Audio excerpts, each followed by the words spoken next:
할렐루야, 주님의 이름을 찬양합니다. 수요 예배에 나오신 여러분들을 예수님의 이름으로 환영합니다. 다음 주 수요일부터는 저희들이 나와서 또한 예배드리는 것, 오프라인으로 예배드리는 것 여러분 다 기억하시고 다음 주 5월 13일 예배에 많이 참석하셨으면 좋겠습니다. 이 시간 하나님의 말씀 봉독하도록 하겠습니다. 예레미야 20장입니다. 예레미야 20장 1절에서 6절 말씀.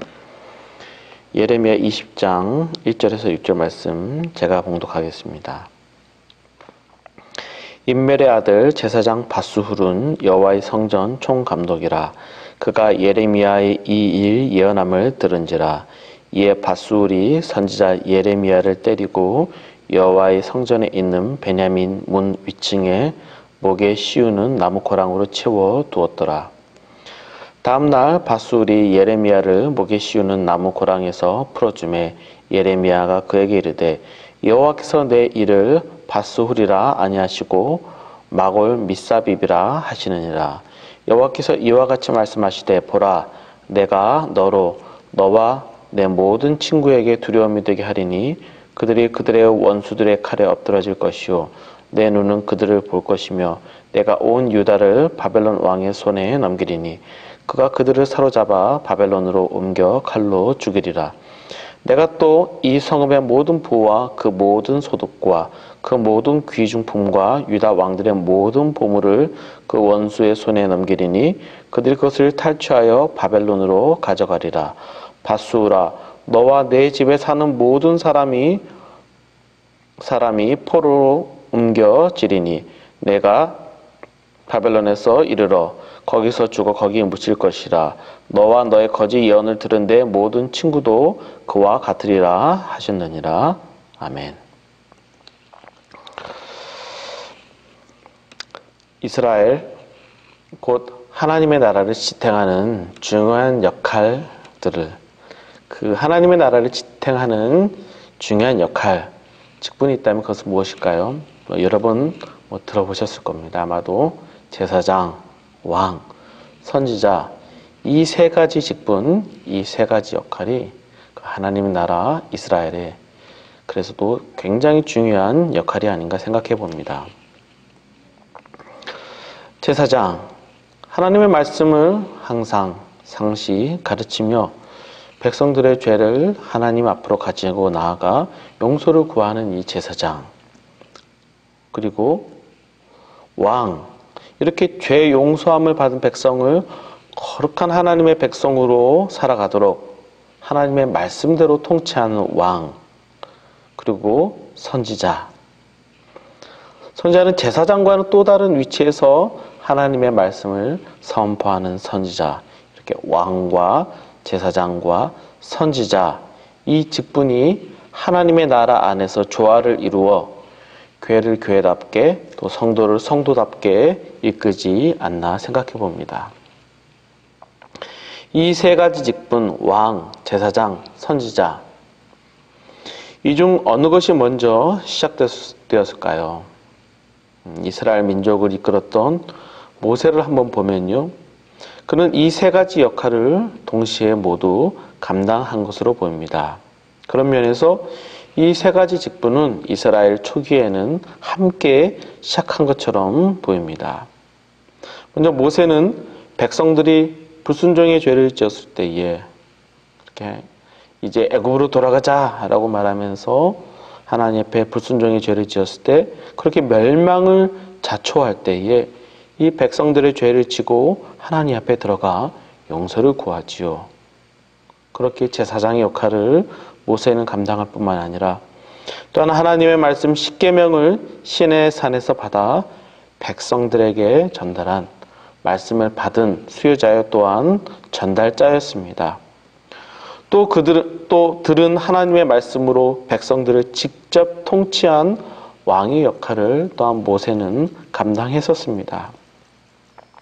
그러는 모세는 이스라엘의 시작과 함께 왕, 제사장, 선지자 이 모든 역할을 함께 감당했던 사람입니다. 그리고 모세 이후 왕, 제사장, 선지자의 역할은 점점 더 세분화되어 가고 구체화되어 갔습니다. 제사장의 역할은 성막을 세우면서 그 역할이 아론의 족속, 아론의 가문이 감당케 되었고, 또 왕의 역할은 처음에는 사사에게 주어지는 것 같다가 그 다음에는 사울 가문에게로 넘어갔다가 나중에는 다윗 가문에게로 왕권이 자리 잡게 됩니다. 하지만 선지자의 역할은 어떻게 됩니까? 선지자의 역할, 왕, 제사장 제도와 달리 어떤 한 인물, 한 가문에 예속되지 않습니다. 그 누구라도 하나님의 말씀을 받았다면 하나님의 말씀을 받은 자가 일어나서 하나님의 사람으로서 하나님의 말씀을 선포할 수 있었습니다. 바로 그러한 자가 선지자였던 것입니다. 특별히 이스라엘 중기에 엘리야 선지자가 선지자 공동체를 세우고 그 후 많은 선지자가 활동하긴 하지만 그렇다고 꼭 이 선지 학교를 졸업해야만 선지자가 되는 것도 아니었습니다. 그러니 선지자라는 직분은 좀 굉장히 좀 더 이렇게 열려 있고 자유로웠고 누구라도 가능했던 것 같습니다. 그 누구라도 하나님의 이름으로 말씀을 선포할 수 있었습니다. 그러니 이것에 대한 구별이 필요했던 것이죠. 하나님의 이름으로 선포하는 그가 진짜 하나님의 선지자인지 아니면 가짜 선지자인지 구분할 필요가 있었던 것입니다. 기준이 필요했던 것이죠. 그리고 이것을 또한 모세를 통해서 신명기에서 하나님께서 미리 말씀하십니다. 그 기준을 이미 이렇게 제시하신 것이죠. 신명기 말씀에 보면 만일 선자가 있어 여호와 이름으로 말한 일에 증언도 없고 성취함도 없으면 이는 여호와께서 말씀하신 것이 아니요 그 선자가 제 마음대로 한 말이니 너는 그를 두려워하지 말지니라. 무엇으로 선지자가 거짓 선지자인지 참된 선지자인지 구분할 수 있다고 말씀합니까? 증언과 성취함이라고 말합니다. 증언과 성취함. 그에게 주신 그 하나님의 말씀이 성취가 되는지 하나님께서 그에 대해서 증거하고 계신지 이런 너희들은 한번 보라라는 말씀입니다. 어떠한 한 사람이 일어나 하나님의 이름으로 하나님의 말씀을 선포할 때에 이 선자가 하나님께서 보내신 참 선자인지 아닌지 알 방법이 없던 백성들에게 이스라엘에게 구별할 만한 한 기준을 주신 것이죠. 바로 증언과 성취함. 하지만 그럼에도 불구하고 구약의 이스라엘엔 굉장히 많은 선지자가 활동한 것을 구약을 찬찬히 읽어보면 발견할 수 있습니다. 그리고 이 많은 거짓 선자들의 공통된 하나의 특징이 있었죠. 그 특징이 무엇입니까? 바로 그 백성들이 듣고 싶어하는 말, 그 백성들이 듣고 싶어하는 말들을 이 거짓 선자들이 잘 전한다는 얘기입니다. 정말 정밀한 하나님의 말씀을 있는 그대로 그 왕과 백성들에게 전달하는 것이 아니라 하나님의 말씀이 아닌 그 듣고 싶어하는 자들의 마음에 있는 그 야망과 욕심을 성취하는 것이 하나님의 뜻이라고 전달한다는 겁니다. 그리고 이를 들은 왕과 백성들은 이것을 하나님의 뜻으로 여기며 혹시 모를 양심의 그 거리낌에서 자유를 얻어 자기 야망대로 자기가 하고 싶은 대로 살 수 있었던 것입니다. 이것은 그냥 제가 만들어서 하는 말이 아닙니다. 같은 시대를 살았던 에스겔 선지자에게 하나님께서 이와 같이 말씀하십니다. 여호와께서 말씀하셨다고 하는 자들, 거짓 선지자들이죠. 여호와께서 말씀하셨다고 하는 자들이 허탄한 것과 거짓된 점괘를 보며 사람들에게 그 말이 확실히 이루어지기를 바라게 하거니와 그들은 여호와가 보낸 자가 아니니라. 사람들에게 그 말이 확실히 이루어지기를 바라게 하거니와 어떤 것들이 확실히 이루어졌으면 좋겠다라는 어떤 간절한 바람을 그들 안에 불러일으킨다는 것이죠. 사람들이 거짓 점괘를 확실히 이루어지길 바란답니다. 왜 그렇겠습니까? 그들의 소원이 투영이 된 겁니다. 이를 아첨하는 복술이라고 다른 성경에서 표현하고 있는데요. 너의 소원대로 될 거야. 너의 소원이 여기서 이루어질 거야. 그 소원 하나님께서 이루어 주실 거야 라고 말한답니다.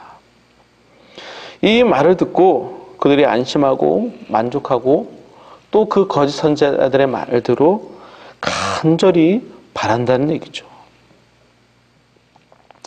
사랑하는 여러분, 하나님의 백성들이 그 선지자 앞에 나와 듣고자 하는 말은 하나님의 뜻을 들으러 온 것이 아니란 겁니다.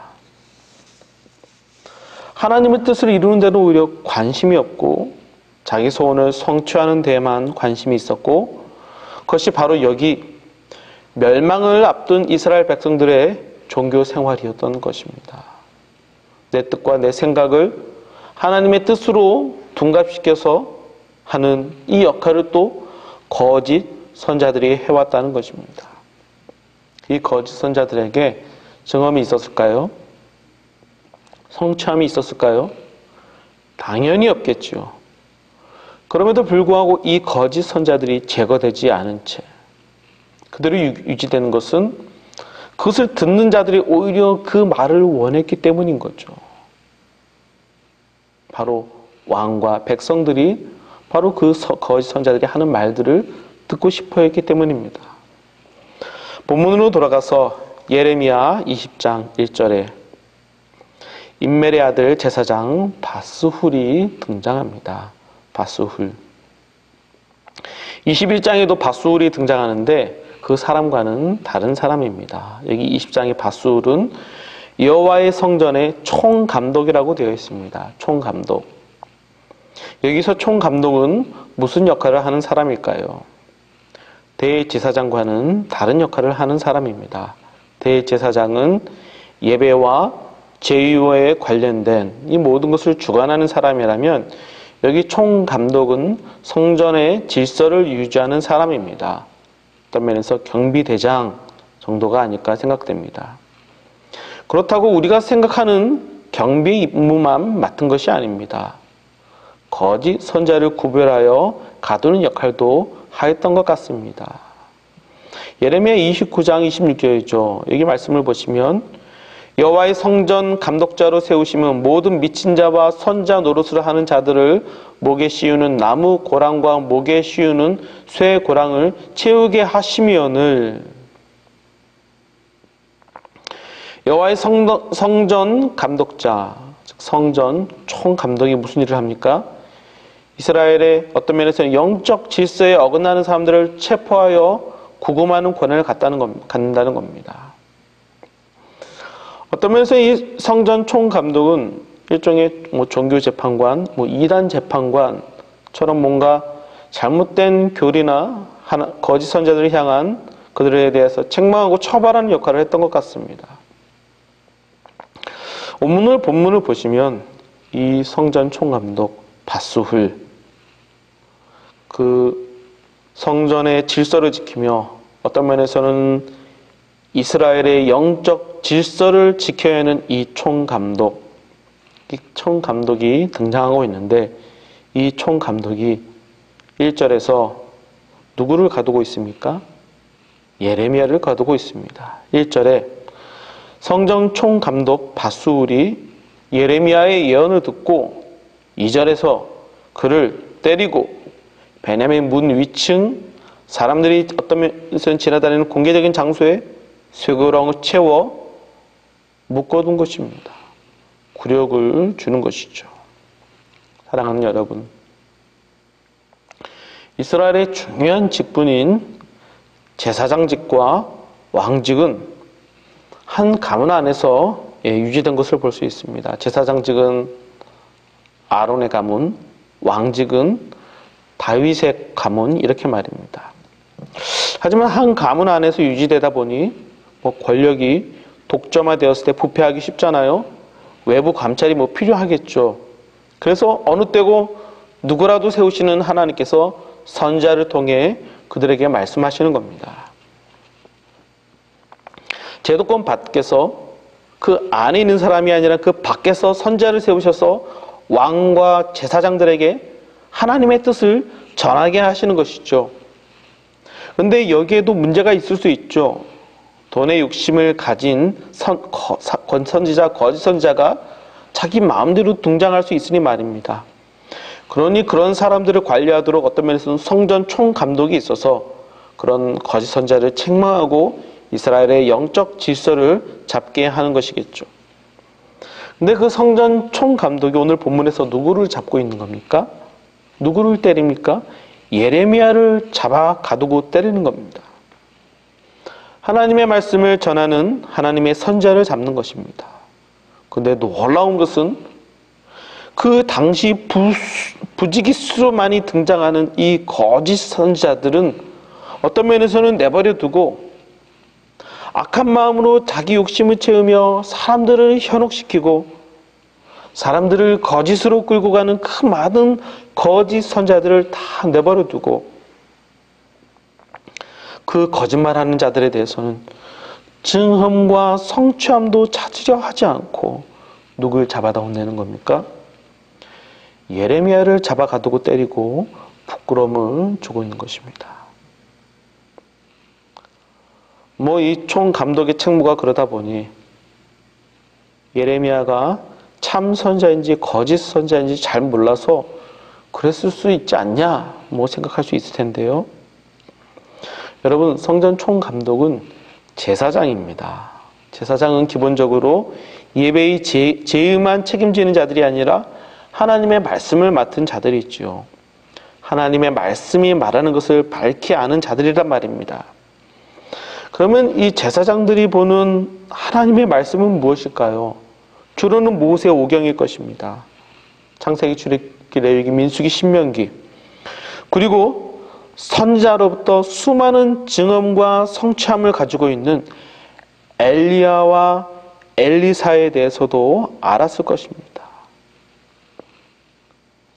혹 그 선지자를 모르더라도 제사장들이 기본적으로 가지고 있는 모세 오경만 보아도 이 말씀에서 기록하고 있는 하나님의 뜻이 너무나 분명합니다. 하나님의 심판 메시지, 이스라엘 향한 하나님의 심판의 메시지가 너무나 확실합니다. 이미 신명기 말씀에서 말씀하고 있습니다. 그리고 이 선지자들 역시 이 신명기 말씀을 근거로 이스라엘을 판단하고 있는 겁니다. 이 선지자들이 하나님께로부터 직접 계시를 받기도 하지만 그러나 더 많은 부분에서 대부분의 선지자들은 이 신명기 말씀을 근거로 주어진 말씀을 근거로 이스라엘에 대해 판단하고 있는 겁니다. 그 대표적인 인물이 엘리야이지요.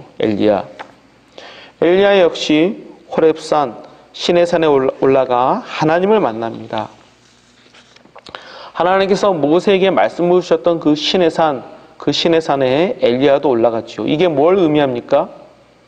제사장이나 선지자나 다 같은 하나님의 말씀 위에 서 있는 겁니다. 하나님께서 주신 말씀 위에 서 있는 겁니다.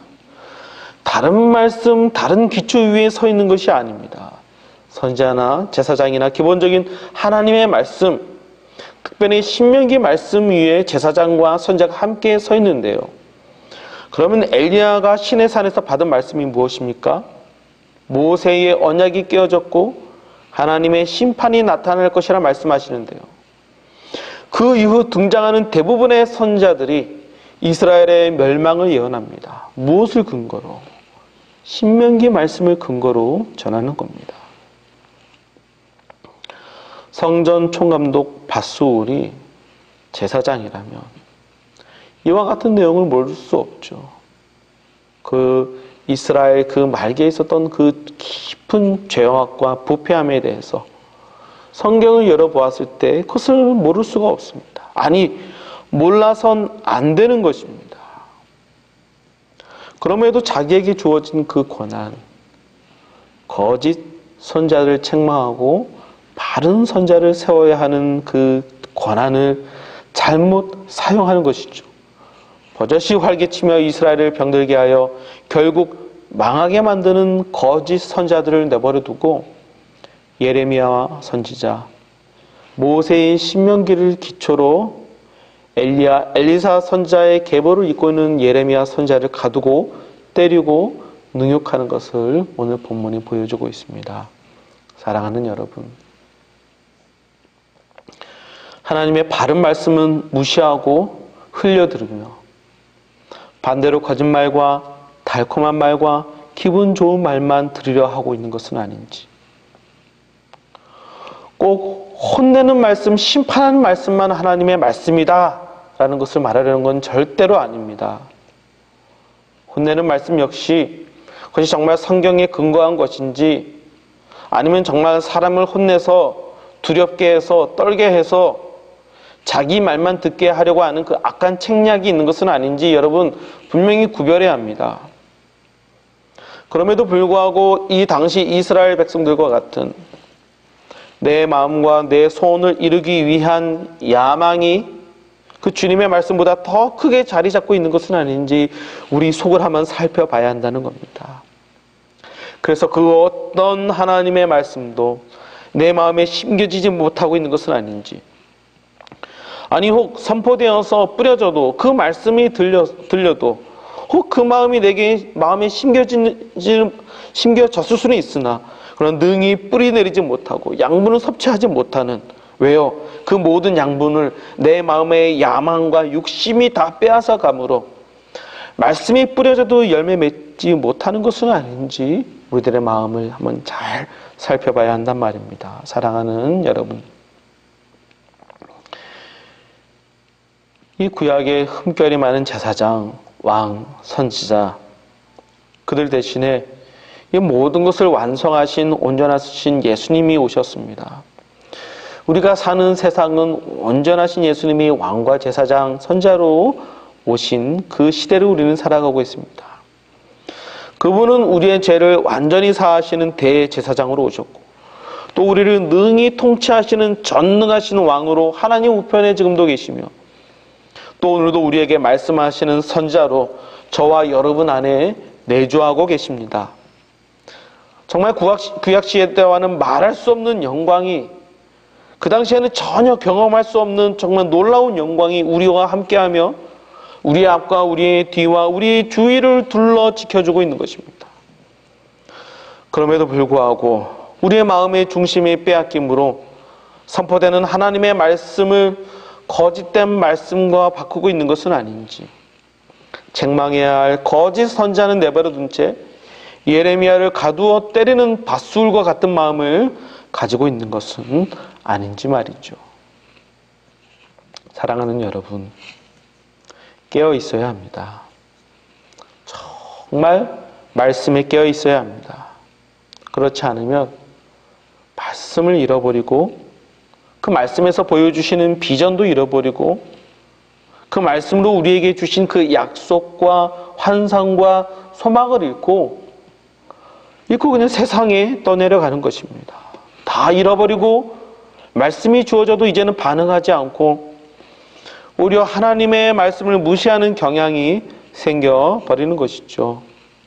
세상과 같아지거나 더한 모습으로 드러난 이 이스라엘의 백성과 같이 말입니다. 사랑하는 여러분, 교회가 망하는 것은 절대로 세상의 탄압과 이 사회적인 분위기가 바뀌었기 때문에 망하는 것이 아닙니다.